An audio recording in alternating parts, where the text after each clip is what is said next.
ఒక 2-3 దఫాలుగా మన ఊరి ఎమ్మెల్యే నంద్యాల వరదరాజిరెడ్డి గారు, వారి కుమారుడు కొండారెడ్డి గారు 2-3 దఫాలుగా జగనన్న కాలనీలకు సంబంధించి, అంటే జగన్మోహన్ రెడ్డి గారు ముఖ్యమంత్రిగా ఉన్నప్పుడు నేను అధికార పార్టీ ఎమ్మెల్యేగా కొనసాగిన సందర్భంలో ఈ ప్రొద్దుటూరు నియోజకవర్గంలో పేదవారి యొక్క సొంత ఇంటి కల నెరవేర్చాలనే గొప్ప సంకల్పంతో మా ప్రభుత్వం తీసుకునే నిర్ణయమే జగనన్న కాలనీలు. ప్రజలారా, ఆ కాలనీలకు సంబంధించి మేము 100 కోట్లు దోపిడీ చేసినామని, అవినీతికి పాల్పొన్నామని ఓటర్ లిస్టు పెట్టుకొని రాసినారు.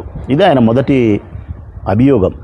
ఏమాత్రం ఇందులో సత్యము లేదనేది 23,000 మంది లబ్ధిదారులకు తెలుసు. 10 సంవత్సరాలు ఈ రాష్ట్రంలో ఒక్క లబ్ధిదారునికి జానుడి స్థలం ఇయ్యకపోతే 10 సంవత్సరాల తర్వాత మా ప్రభుత్వం వచ్చింది ప్రజలారా, మీ ప్రభుత్వం వచ్చింది ప్రజలారా, జగనన్న ప్రభుత్వం వచ్చింది ప్రజలారా. ఆ జగన్మోహన్ రెడ్డి గారు ఇల్లు లేని ప్రతి వానికి మనం ఇల్లు ఇవ్వాల్సిందే అని చెప్పితే మేము ఆ గృహ నిర్మాణం అనే యజ్ఞానికి మొదలుపెట్టినాం జగనన్న నాయకత్వంలో. 23,000 మంది ఓటర్ లిస్టు పెట్టుకొని రాసిన తర్వాత అర్హత లేకుండా ఇస్తారా? ఇయ్యరు. అర్హత ఉంటేనే ఇస్తారు. ఎవరి పేరుతో ఇస్తారు? ఎల్లమ్మ, పుల్లమ్మ, సుబ్బమ్మ, సునీత, పార్వతి, లక్ష్మీదేవి, పద్మావతి, ఘర్షపాటి, ఇంకొకరు అర్హత ఉండే ఆడవాళ్ళ పేర్లే కదా. వీళ్ళ పేర్లతోనే కదా ఆ సెంటుంకాల యొక్క స్థలాన్ని రిజిస్టర్ చేయించి రిజిస్ట్రేషన్ జరిగిన డాక్యుమెంట్స్ కూడా వాళ్ళకి ఇచ్చినారు. మరి నాకెట్లా లాభం వస్తుంది? ఒక లబ్ధిదారుని మనం ఇల్లు ఇవ్వాలంటే గన ఏ ప్రభుత్వమైనా మొట్టమొదట చేసే పని లబ్ధిదారుని ఎంపిక చేస్తుంది. లబ్ధిదారుని ఎంపిక చేసిన తర్వాత ఏం చేస్తారు? ఎన్ని వేల మంది వచ్చినారు, మనం 1.25 సెంటుతో ఇవ్వాలంటే ఎంత భూమి కావాలని చెప్పి నిర్ణయిస్తారు. అంత భూమిని కొనుగోలు చేసేదానికి రంగం సిద్ధం చేస్తారు. ఇది 2వ స్టెప్.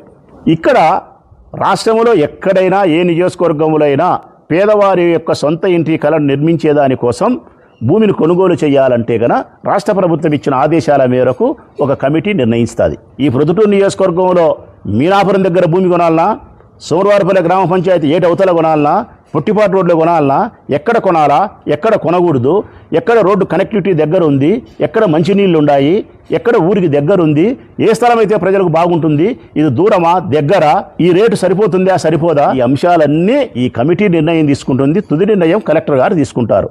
ఈ పద్ధతి ప్రకారము ప్రొద్దుటూరులో మీనాపురము, పొట్టిపాడు రోడ్డు, రామేశ్వరం ఏటవతల ఈ 3 ప్రాంతాలలో కలిపి 468-400 ఎకరాల భూమి కొనుగోలు చేయడానికి ఈ ప్రక్రియ ఈ ప్రకారం జరిగి ఆనాటి కలెక్టర్ హరికిరణ్ గారి నాయకత్వంలో ఈ 3 ప్రదేశాలను సూచించినారు.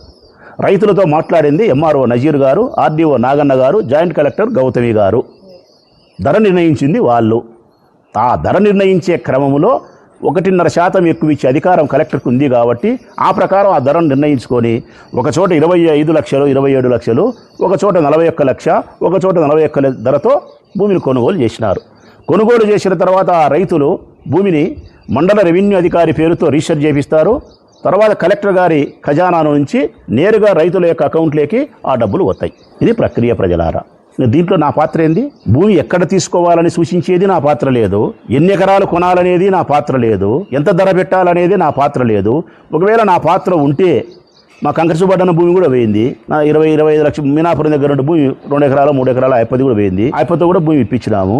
ఒకవేళ నా కార్యక్రమమే జరిగేది ప్రకారం ఉంటే 40 లక్షలు కాకుండా 80 లక్షలు ఇప్పిస్తాను. నాకు నేరుగా ఎవరి అకౌంట్లోకి పోతుంది? రైతుల అకౌంట్లోకి పోతుంది. మరి నేరుగా రైతుల అకౌంట్లోకి పోయిన తర్వాత ఆ రైతుల అకౌంట్లో నుంచి నేను లోపాయికారంగా మాట్లాడుకొని నేను 10 లక్షలు ఇప్పించుకోవాలనుకుంటే 146 మంది రైతులు ఉన్నారు.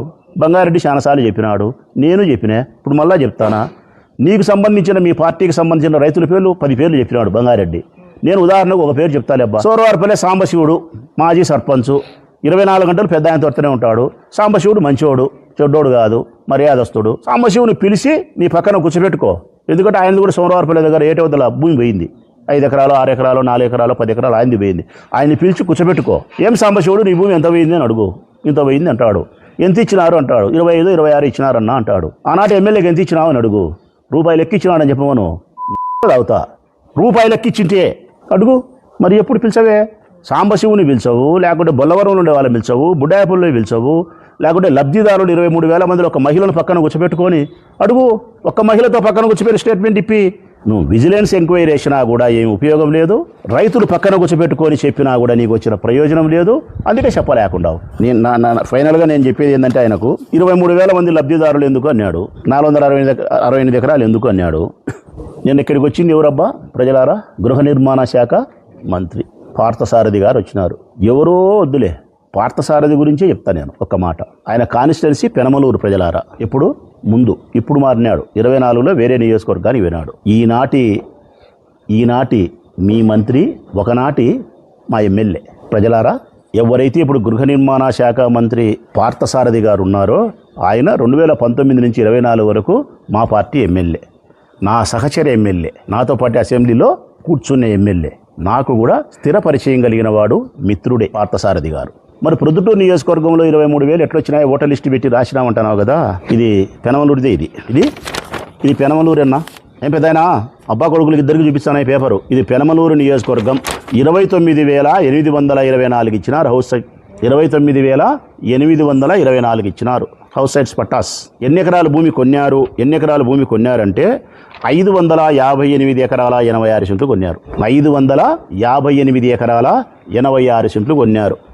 మరి పెనమలూరు నియోజకవర్గం 2019-24 ఈనాటి మంత్రి గారిది 29,824 లబ్ధిదారులు ఎంపిక చేసినారంటే మరి మీ మంత్రి ఆనాడు అంతేనా? 558 ఎకరాల భూమి అంటే నాకంటే 100 ఎకరాలు 10 లక్షలు వేసుకుంటే సుమారు ఏంటి? అదే విచారణ మొదలుపెట్టి నుంచి పెట్టాలి పెదైనా. ఆ వారి నుంచి వస్తాంలే, పై నుంచే తగ్గు నుంచి పైకి ఎందుకు, పై నుంచి తగ్గుకొస్తాంలే. 25 లక్షలు ఇచ్చినారు ఎకరా భూమికి, 20 లక్షలు ఇచ్చినారు ఎకరా భూమికి అంటున్నారు. పార్థసారథి మినిస్టర్ గారు ఎంత ఇచ్చినారు తెలిసిన ఎకరాకు? చెప్తా ఒక్కసారి ఇను పెదైనా. పెనమలూరు మండలము మున్సిపాలిటీ 5 ఉన్నాయి. ఎన్ని? ఒకటి పెనమలూరు, ఒకటి కంకిపాడు, ఒకటి ఉయ్యూరు అర్బను, ఒకటి వైఎస్ఆర్ తాడిగడప. పెనమలూరులో 72 లక్షలు కొన్నారు. ఎంత? 72 లక్షలు కొన్నారు. బా. కంకిపాడు పల్లె 50 లక్షలు కొన్నారు. కాస్ట్లీ అంట భూమి అది, 50 లక్షలకు. ఉయ్యూరు 50 లక్షలు అంట, 50 లక్షలు. ఉయ్యూరు అర్బన్ 56, వైఎస్ఆర్ తాడిగడప 51. అంటే 50 లక్షల నుంచి 72 లక్షలు పెట్టి మంత్రి గారి యొక్క నియోజకవర్గంలో 558 ఎకరాల 86 సెంట్లు భూమి కొని 29,824 మందికి ఇళ్ల పట్టాలు ఇచ్చినారు. మరి ఈడ కూడా ఎట్టెట్టంట అట్టనేనా? ఎట్టెట్ట పెదైనా?